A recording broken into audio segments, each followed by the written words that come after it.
नमस्कार दोस्तों, आप देख रहे हैं सरकारी जॉब भर्ती।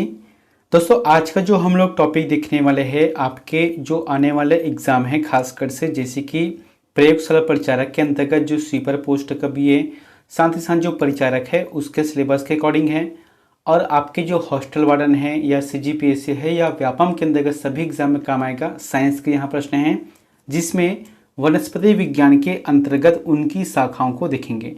आप अपने सिलेबस में देखना, उसमें स्पष्ट तौर पे दिया है वनस्पति विज्ञान, है ना, बॉटनी एंड इट्स ब्रांचेस हैं। तो आज जो देखेंगे लगभग हम लोग 25 से 26 क्वेश्चन देखेंगे, काफ़ी इंपॉर्टेंट हैं। यानी कि इसके विभाग के अंतर्गत जैसे कि कौन से विज्ञान किसके अंतर्गत आता है, इस विज्ञान को हम क्या बोलते हैं, इस तरीके से बहुत सारे प्रश्न हैं जो कि आपके आगामी एग्जाम में आने की पूरी तरह संभावना है। तो चलते हैं वीडियो की तरफ। अगर आप हमारे चैनल पर नए हो तो चैनल को सब्सक्राइब कर देना और बेल आइकन को जरूर दबा देना, ठीक है। तो चलते हैं वीडियो की तरफ। आज का पहला प्रश्न देखते हैं, जीव विज्ञान शब्द का प्रयोग सर्वप्रथम किसने किया। तो जीव विज्ञान शब्द का प्रयोग सर्वप्रथम किसने किया है, यहां पर बोला है सिर्फ शब्द को बोला है ना। तो इसका जो आंसर आ जाएगा लेमार्क तथा ट्रेविरेंस ने किया है। क्या किया है, जीव विज्ञान शब्द का प्रयोग, ठीक है। तो इसका आंसर डी रहेगा। 1802 में इन दोनों वैज्ञानिकों ने इसका नाम को प्रतिपादित किया है। और जीव विज्ञान मतलब होता है जीवन का विज्ञान, यानी कि जीवन के बारे में जांच करना है, खोज करना है, तो इसे ही कहा गया है जीव विज्ञान कहा जाता है। दूसरा प्रश्न है, जीव विज्ञान के जनक के नाम से जाने जाते हैं। तो किसे कहा जाता है जीव विज्ञान के जनक। तो बहुत ही अच्छा प्रश्न है, आप इस चीज को पहले समझना। इसका जो आंसर जाएगा अरस्तु रहेगा, ठीक है। अरस्तु ये एक जो है यहाँ एक यूनानी दार्शनिक थे अरस्तु, और इनका जो जीवन काल है लगभग 384 ईसा पूर्व से 322 ईसा पूर्व के बीच की है। यानी कि अभी देखा जाए तो लगभग 2200 या मतलब 2300-2400 साल पहले की बात है, ठीक है। तो जीव विज्ञान के जनक किसे कहा जाता है, अरस्तु को कहा जाता है। लेकिन जो जीव विज्ञान शब्द का जो खोज किया है, शब्द का जो प्रयोग किया है, वह लेमार्क तथा ट्रेविरेंस ने किया है। अगला है, जंतु विज्ञान के जनक कहलाते हैं। तो जंतु विज्ञान के जनक कहलाते हैं, कौन कहलाते हैं, इसे अरस्तु कहा गया है कि अरस्तु को ही जंतु विज्ञान का जनक कहा जाता है। जंतु विज्ञान नामक पुस्तक इन्होंने लिखा है जिसमें जंतुओं की रचना है, उनके स्वभाव है, उनके जनन आदि के बारे में वर्णन तथा वर्गीकरण किया गया है। जैसे कि कोई गौवंशी है, कोई भैंस है, गाय है, घोड़ा है, हिरन है, तो जितने भी जंतु हैं ना वो सभी इसी के पुस्तक में देखने को मिलता है, उनके बारे में लिखा हुआ है। अगला है, वनस्पति शास्त्र का जनक है। तो जब भी प्रश्न आता है वनस्पति शास्त्र का जनक पूछा गया, इसका जो आंसर क्या जाएगा, थियोफ्रास्टस रहेगा। ए आंसर सही रहेगा, ठीक है। दोस्तों यहाँ पर जितना बता रहा हूँ ना सभी इंपॉर्टेंट है, आपको कम से कम 2 बार 3 बार तो जरूर देख लेना है ताकि आपसे याद हो जाए। अरस्तु का यहाँ अनुयायी यानी कि इनका छात्र था, कौन था ये, जैसे कि अरस्तु बताया था ना आपको 384 ईसा पूर्व से 322 ईसा पूर्व के बीच में है, जिसे जंतु विज्ञान का जनक भी कहा जाता है ना, और जीव विज्ञान का जनक भी कहा जाता है। तो वनस्पति शास्त्र के जो जनक है उनके शिष्य या ऐसे कह सकते हैं उनके अनुयायी हैं। और कहा जाता है कि अरस्तु ने अपने जितने भी अध्ययन किया है उनके बारे में जो लिखा है, पत्र में लिखा है, पुस्तक लिखा है, उन सभी पुस्तकों का ज्ञान उनके अनुयायी कौन थे, थियोफ्रास्टस था, जिनको यहाँ पुस्तक दिया गया था, और उन्हीं से संबंधित इन्होंने वनस्पति शास्त्र पर खोज किया था। 5वां प्रश्न है, चिकित्सा शास्त्र का जनक किसे कहा जाता है। तो आंसर क्या जाएगा, चिकित्सा शास्त्र का जनक है हिप्पोक्रेटस। हिप्पोक्रेटस को कहा जाता है चिकित्सा शास्त्र का जनक। अगला है, बॉटनी शब्द की उत्पत्ति किस भाषा से हुई है। तो जो बॉटनी शब्द है, बॉटनी मतलब देखो ये जो है इसका जो आंसर क्या जाएगा, ग्रीक रहेगा। लेकिन आपको एक चीज बता रहा हूं, आपको कभी कभी जो है कोई बुक में फ्रेंच लिखा रहता है तो कोई बुक में जो है लैटिन लिखा रहते हैं। लेकिन मैंने जिस बुक से लिया है वहाँ एनसीईआरटी का बुक है, तो उस बुक के हिसाब से बॉटनी शब्द क्या है, ग्रीक भाषा है, जिसका अर्थ होता है वनस्पति यानी कि प्लांट्स के बारे में कहा गया है। अगला है, वह विज्ञान जिसका संबंध जीवधारियों के अध्ययन से होता है। वह विज्ञान जिसका संबंध जीवधारियों से होता है, तो इसका मतलब है कि वहाँ जीव विज्ञान होता है। अगला है फाइकोलॉजी में किसका अध्ययन किया जाता है? तो फाइकोलॉजी में शैवाल का अध्ययन किया जाता है। किसका? शैवालों का अध्ययन किया जाता है। अगला है पर्यावरण का अध्ययन जीव विज्ञान की किस शाखा के अंतर्गत किया जाता है? बहुत ही अच्छा प्रश्न है। क्या बोलोगे हैं? पर्यावरण का जैसे कि हम अध्ययन करते हैं, ठीक है, तो उसमें जो है जीव विज्ञान के अंतर्गत कौन से शाखा के तहत इसे रखा गया है? तो आंसर जगह पारिस्थितिकी रहेगा। क्या रहेगा? पारिस्थितिकी इसका आंसर सही रहेगा। पारिस्थितिकी मतलब क्या होता है, इस चीज को देखे थे कि जीव विज्ञान व भूगोल की एक शाखा है जिसमें जीव समुदायों का उसके वातावरण के साथ पारस्परिक संबंधों का अध्ययन करते हैं। अगला है फूलों के संवर्धन के विज्ञान को कहा जाता है। तो जैसे क्या होते हैं, फूलों के संवर्धन किया जाते हैं, तो इसे क्या कहा जाता है? फ्लोरिकल्चर, है ना। जैसे कि फ्लोरिकल्चर होता है, इसमें ना सजावटी फूल रहते हैं, पेड़ पौधे रहते हैं, उनके बारे में अध्ययन करने रहते हैं। तो यही इसका आंसर रहेगा बी नंबर का।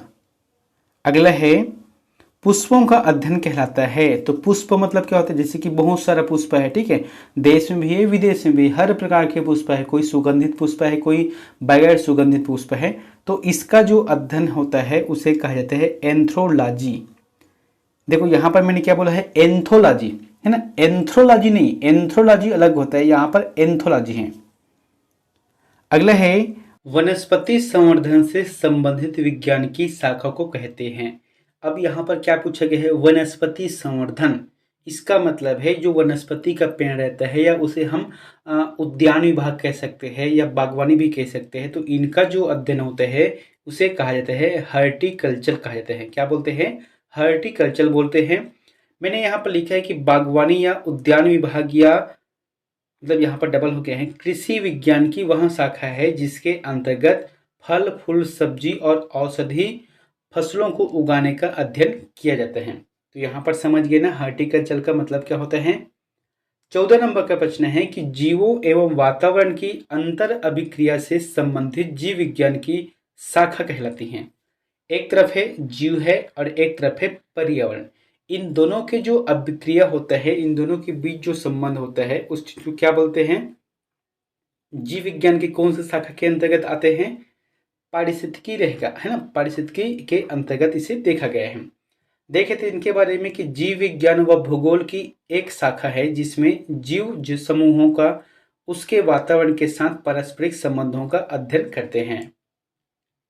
अगला है सिल्वीकल्चर वनस्पति विज्ञान की वह शाखा है जिसमें वर्णन होता है। सिल्वीकल्चर वनस्पति विज्ञान की वह शाखा होता है जिसमें वर्णन होता है। क्या वर्णन होता है? वन के विकास, है ना, वन के जो विकास होता है किस तरीके से करना चाहिए, उन सभी के बारे में इसमें अध्ययन किया जाता है।